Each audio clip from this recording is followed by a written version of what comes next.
So the Lovebirds wasn't bad. I can't say I really loved it though.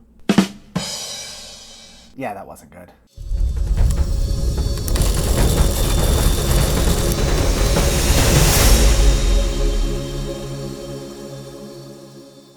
The Lovebirds stars Kumail Nanjiani and Issa as a couple on the verge of breakup, when a mysterious man hijacks their car and runs someone over with it, pinning the murder on them. Now they're on the run and find themselves in one madcap adventure after another as they try to clear their names. This was originally supposed to premiere in theaters until the rights got sold to Netflix due to the coronavirus pandemic, and I was looking forward to it. This reteamed director Michael Showalter with Kumail Nanjiani after their last film, The Big Sick, which I really loved. Though while The Big Sick was more of a personal film based on Nanjiani's own experiences, this is something much more exaggerated. If you've seen movies like Date Night and Game Night, you're gonna get a lot of the same vibes from this. The setup of a couple needing a spark in their relationship and then get caught up in a crime is the exact same setup we get here. And the whole idea is that the events of the movie lead to them getting that renewed spark. It's made painfully obvious right from the start. So this movie fails in the originality department, and honestly, those other two movies handled this setup much better, Game Night especially. Now don't get me wrong, the Lovebirds can be funny. There are a fair amount of jokes that work, and that's especially due to Kumail Nanjiani and Issa Rae's chemistry. Nanjiani in particular has a great sense of comedic timing. He can often be deadpan, muttering things that feel like throwaway lines but are actually hilarious. It was a big part in why he was great in The Big Sick, and it even played a part in what made Stuber a decent watch. Issa Rae is also very likable and has her own sense of great comedic timing. Her energetic delivery of some of the dialogue as she's trying to take charge in solving this murder mystery are sometimes better than the actual jokes themselves. This is an issue similar to another movie she was in from earlier this year, The Photograph, where she was much better than the material she was given, which is a shame because she is a charismatic lead, and I would like to see her in a movie that gives her something more substantial to work with.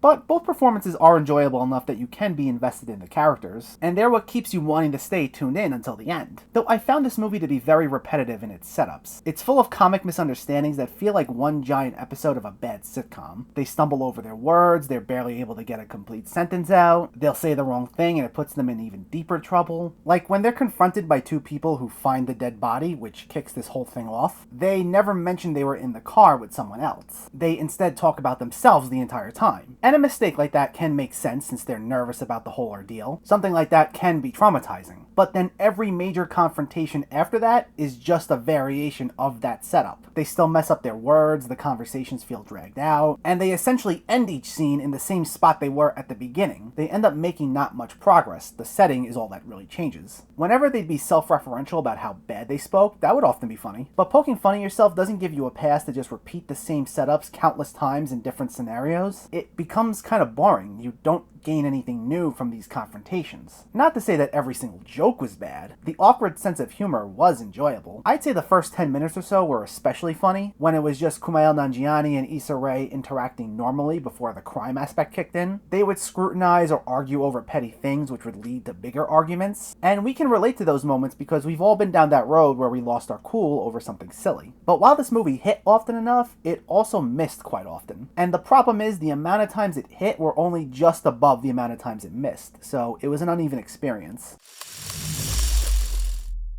I'm glad this one skipped theaters. I didn't think it was bad, but I didn't think it was particularly great either. You have two very charming leads who give us likable characters and are able to elevate some of the material. And at times it can be pretty funny, but it also has an unoriginal premise and so many scenes that are variations of the same setup that it becomes kind of a drag. Overall, it can be enjoyable, but it could have been a lot better. The Lovebirds gets a 6 out of 10.